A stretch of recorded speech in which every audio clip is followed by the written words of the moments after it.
Có gì nhà cái rồi đừng nó. Có gì nhà cái rồi. Có gì nhà cái đó đừng nó. Nhà ô tô cái đi tôi mua đó.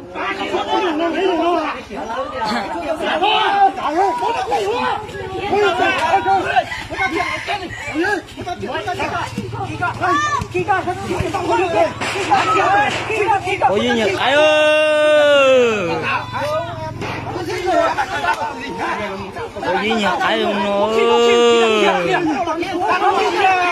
Sai đó. Sai đó. Có gì nhà cái à, dùng gì nó đó. Anh nha. Có gì nhà cái ơi. Có gì nhà cái là dùng nó. Dùng đỡ ra đó. Cái là dùng nó đó. Có gì nhà cái là dùng nó. Ôi, sợ đời sai đó. Sợ đời sai đó. Có gì nhà cái là dùng nó. Chứ cho tỉa tua dù á. Có gì à, dùng nó ra. Nhà cái à. Nhỏ tụi cái đi à. Ít tua tụi tổ nó, ít tua nè. Có gì nhà cái là dùng nó. Yo, thao lọt tỉa nào. Có gì nhà cái là ta tổn tàu á.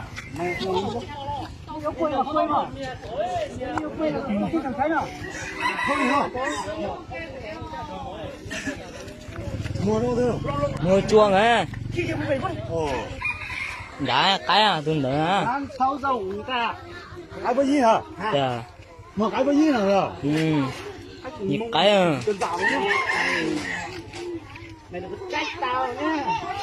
Nhịp cái mà đừng nó đó, tôi sai nhịp cái à. Cái thằng em của tao hết nhé, mày nghĩ như vậy mày nhận xa rồi. Mày đừng rút dòng tiếp vào tao. Mày xin lỗi bọn tao với tao thì còn xong nhá. Mày giữ con dao vứt đi thôi. Vứt đi cái gì? Nghĩ gì không? Sai có giết người nữa thì chết đi. Sai nhịp cái à.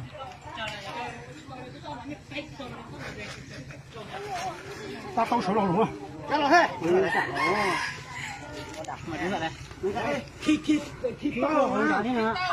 Ta khi có tay khi tê có ra.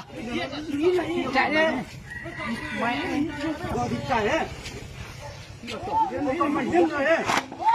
Rồi. Ăn kiện tao dám giết ra hả? Không gì. Tao làm gì?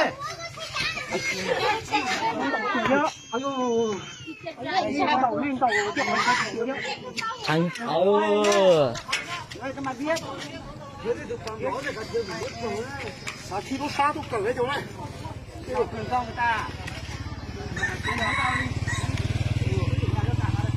sáng nhật cái là đã tổn tổ tôi sấy cửa.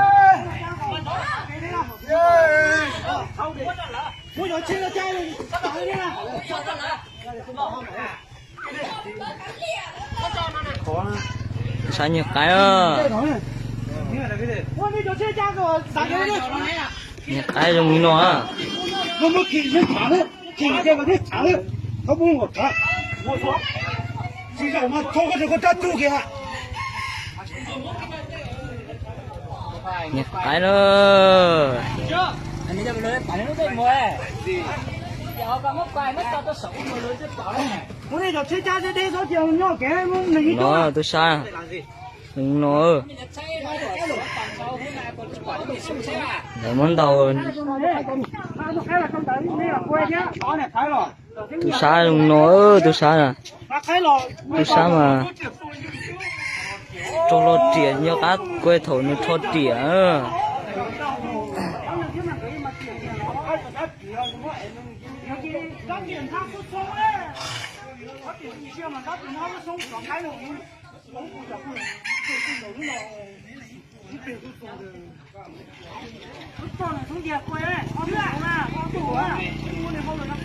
Tôi sai nhỉ cái à. Cái chuyến nào ngoài nhá. Không xin cho cả vào đầu đó. Ăn đi, cho vào mù đó thì ăn đi, cho vào mù. Ăn đi. Tiền cho ăn đi.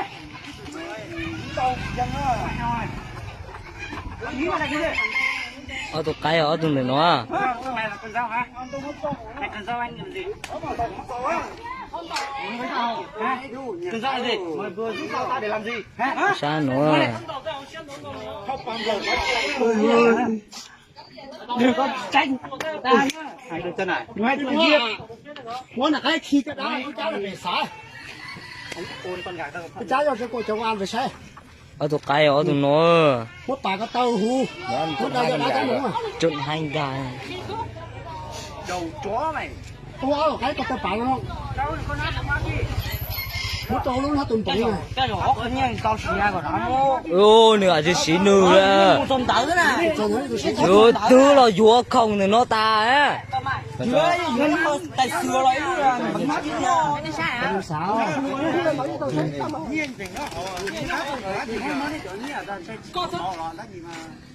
cháu có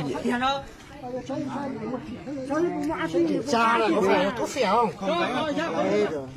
Sao nó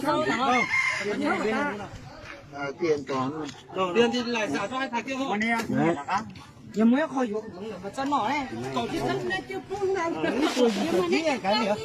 giờ nó mà nếu chưa bung thôi cái liền đi đó nó cũng giờ tôi mày rồi tôi theo này tôi mà tôi này ta hiểu à này mù này nó phạt cho một cái thành bù thôi nữa cái giờ thế này nó chung thể cũng mà tính con tôi bây giờ cũng phá nó mà tiền nó ăn một tí nó phá to quá chứ sao dùng nó ở tụ cái à có bằng hay bật ra ha ai dùng cái à giờ là thấy đó nó nhiều ở tụ cái đi à nhiều cái đi à dùng nó tôi sai à ô tôi sai nhiều cái mà dùng nó tôi sai nhiều cái mà dùng nó đó nhiều cái đi à dùng nó đó cái sai gì nó chứ lựa chọn cái này ta cái sai được nè